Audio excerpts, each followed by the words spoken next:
آپ اس کو اپنی خدمت میں رکھ لیں اور اس کو کچھ تعلیم اور تربیت اور ہدایت عطا کریں تاکہ یہ بھی بند و نصیحت سیکھ کے اللہ کے راستے پر اللہ کی قربت میں اور اللہ کی معرفت سیکھ جائے۔ وہ چھوڑ کے چلی گئی، بیٹا دبلا پریشان، بہت پیسہ تھا، غربت کا عالم تھا اس عورت کا۔ کافی دنوں کے بعد جب وہ عورت سرکار غوث اعظم کے پاس واپس آئی تو دیکھ رہی کہ اس کا بیٹا باہر بیٹھا ہوا ہے اور نمک اور روٹی سوکھی پانی میں بھگو کے کھا رہا ہے، سوکھا مرچا اور نمک اور روٹی کو پانی میں بھگو کے کھا رہا ہے۔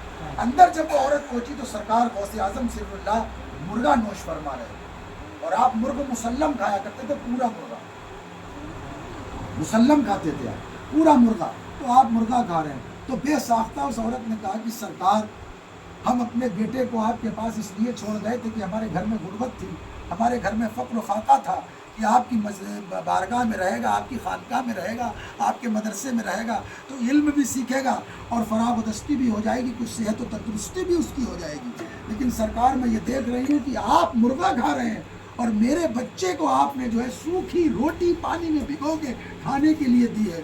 سرکار یہ فیصلہ کیوں کیا؟ سرکار میرے بچے سے ایسا کیا غلطی ہو گئی، ایسی کیا گستاخی ہو گئی جو سرکار آپ نے ایسا کیا؟ آپ نے فرمایا کہ دیکھنا چاہتی ہو کہ میں کیا کر رہا ہوں اس کے ساتھ؟ آپ نے فرمایا اپنے مرید سے کہ جاؤ اس مرغے کے جو پر ہیں، جو ہڈیاں ہیں، وہ سب اٹھا لاؤ۔ وہ ساری پر اور ہڈیاں رکھی گئی، آپ نے ایک تالی بجائی، کم باذن اللہ، اللہ کے حکم سے اٹھ۔ وہ کو کرتا ہوا مرغا اٹھ کے چل دیا۔ آپ نے فرمایا ابھی اس کو یہ سکھا رہے ہیں، مرغے کو زندہ کرنا سکھا رہے ہیں، جس دن وہ مرغے کو زندہ کرنا سیکھ گیا اس دن وہ بھی مرغا کھائے گا۔ سرکار غوث اعظم کی ذات وہ ذات ہے کہ جب غوث اعظم کی خدمت میں کوئی بندہ رہتا ہے تو اس کو بھی وہ مردے زندہ کرنا سکھا دیتے ہیں، اس کو بھی مردے زندہ کرنا سکھا دیتے ہیں۔ اب اللہ نے ان کو ایسا کیسے بنایا؟ معراج کی رات میں سرکار دو عالم صلی اللہ علیہ وسلم جا رہے ہیں اور براق سواری لائی گئی، اور ہر گھوڑے کے اندر ایک رکاب ہوتا ہے، رکاب اسے کہتے ہیں جس پر پیر رکھ کے چڑھا جاتا ہے، پیر رکھ کے حاجی صاحب چڑھا جاتا ہے، اس کو رکاب، یہاں کچھ اور کہتے ہیں، کیا کہتے ہیں؟ رکاب کہتے ہیں۔ اس رکاب پر پیر رکھ کے چڑھا جاتا ہے۔ تو براق جو سواری تھی، جو عرش سے آئی تھی، جبریل امین لے کر آئے تھے، اس کے اندر رکاب نہیں تھا۔ تو فوراً حکم الہی ہوا کہ محی الدین جیلانی کی روح پاک کو عالم ارواح سے لایا جائے۔ سرکار غوث پاک کی روح مبارک آئی اور سرکار نے جو ہے کندھا کیا اور سرکار دو عالم صلی اللہ علیہ وسلم نے اپنا قدم مبارک آپ کی گردن پر رکھا اور آپ براق پر سوار ہوئے۔ آپ نے فرمایا کہ اے محی الدین، میرے 500 سال کے بعد تمہارا ظہور ہوگا، جس طرح آج میں نے تمہاری گردن پر قدم رکھا ہے ایسے تمام ولیوں کی گردن پر تمہارا قدم ہوگا۔ جامع مسجد کی منبر پر سرکار نے فرمایا تھا کہ ہر ولی کی گردن پر میرا قدم ہے۔ تو سرکار غریب نواز اور تمام اولیاءوں نے فرمایا تھا، بڑے بڑے بزرگوں نے، یہ دل بھی تمہارا، یہ نظر بھی تمہاری، یہ سر بھی تمہارا، جہاں جاہیں جہاں چاہو رکھو قدم غوث اعظم۔ تو سرکار غوث اعظم کی ذات وہ ذات۔ اب یہ ذات بنی کیسے؟ اصل بات یہ، اللہ حدیث قدسی میں فرماتا، اللہ تعالیٰ فرماتا ہے، ارشاد گرامی ہے، اللہ فرما رہا کہ جب کوئی بندہ مجھ سے عشق کرتا ہے، حاجی صاحب، جب کوئی بندہ مجھ سے عشق کرتا ہے اور مجھ میں گم ہو جاتا ہے اور فنا فی اللہ کی منزل حاصل کر لیتا ہے تو میں اس کی زبان بن جاتا ہوں جس سے وہ بولتا ہے، میں اس کی آنکھ بن جاتا ہوں جس سے وہ دیکھتا ہے، میں اس کے کان بن جاتا ہوں جس سے وہ سنتا ہے، میں اس کے ہاتھ بن جاتا ہوں جس سے وہ پکڑتا ہے، میں اس کے پیر بن جاتا ہوں جس سے وہ چلتا ہے، میں اس کا دل بن جاتا ہوں جس سے وہ سوچتا ہے۔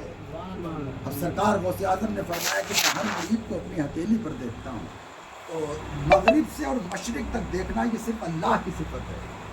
اللہ عرش سے بیٹھ کے تمام زمانے کو دیکھتا ہے، تمام عالمین کو دیکھتا ہے، لیکن یہ غوث اعظم کی صفت ہے۔ کیوں؟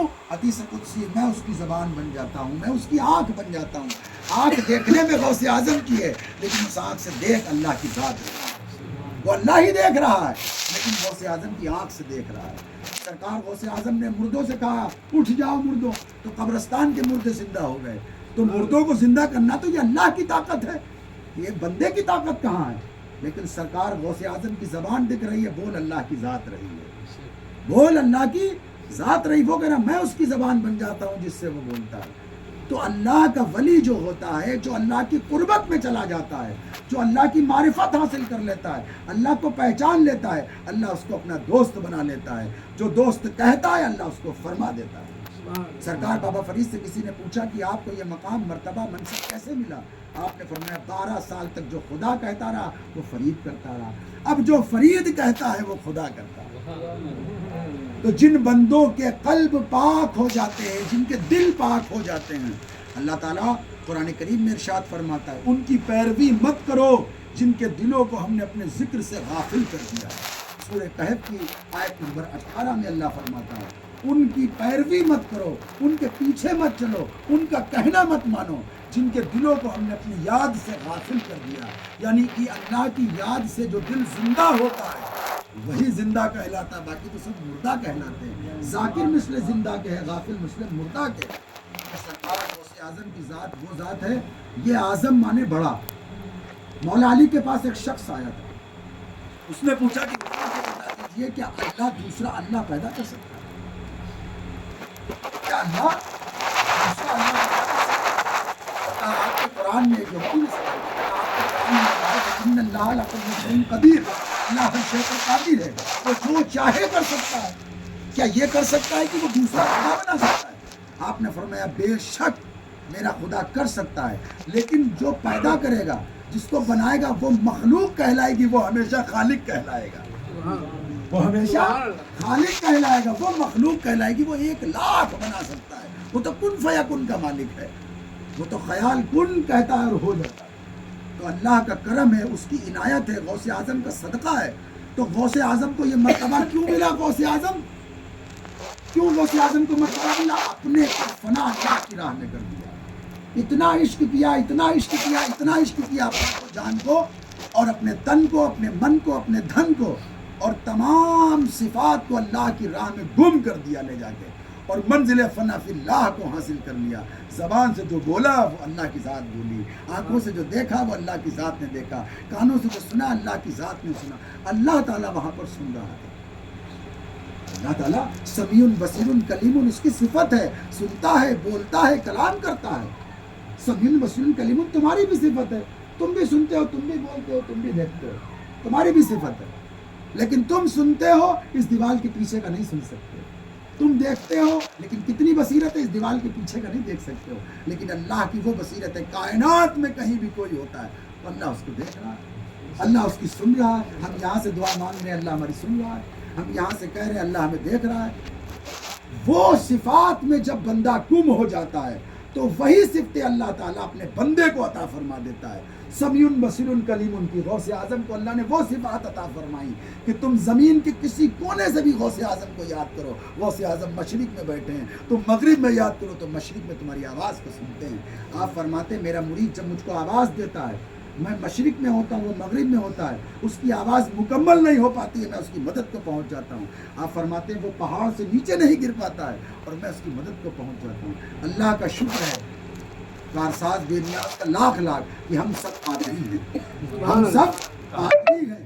کائنات میں قادری سلسلے سے بڑا کوئی سلسلہ نہیں، سارے سلسلوں نے سر جہاں خم کر دیا وہ سرکار غوث اعظم کی ذات ہے، کیونکہ ہر ولی کی گردن پر قدم ہے۔ آپ نے فرمایا جب تک میں حکم نہیں دیتا تب تک کوئی میرا نام نہیں لے سکتا، جب میں حکم نہیں دیتا غوث اعظم کی وہ ذات ہے۔ آپ سوچئے غوث اعظم کی، تو غوث اعظم کی سیرت پر غور کریے، غوث اعظم کی تعلیم پر غور کریے۔ اب آپ بھی چاہیے کہ غوث اعظم کی ایسی کیا تعلیم تھی، ایسی غوث اعظم کے پاس کیا تربیت تھی، غوث اعظم کو اللہ نے ایسا کون سا علم عطا کرا تھا جس علم کی برکت سے وہ ایک نظر میں ولی بنا دیا گیا۔ اس علم کی تلاش میں آپ بھی آ جائیں۔ ایک شخص سے ہم نے کہا تھا کہ تم مرید ہو جانا، تو اس نے کہا حضرت اب مرید ہو جائے، ہم نے کہا تم مرید ہو جانا، کسی سے بھی مرید ہونا۔ ہمارے یہاں تو سلسلے کا فیض ایک الگ ہے، ہمارے یہاں کسی بندے سے نہیں کہا جاتا کہ تم مرید ہو جاؤ، کیونکہ ہمارے یہاں جس کا نصیب ہوگا وہ خود چل کے آئے گا، یہاں کا طریقہ ہی اس خانقاہ کا ہے۔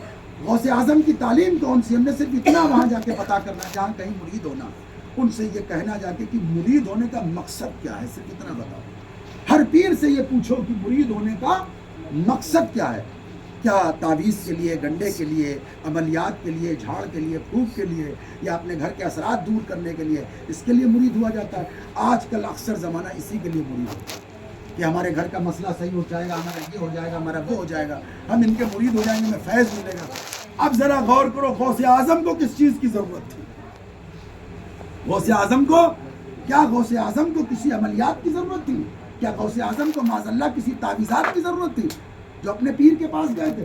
کیا غوث اعظم کو کسی چیز کی ماں کے پیٹ سے ابھی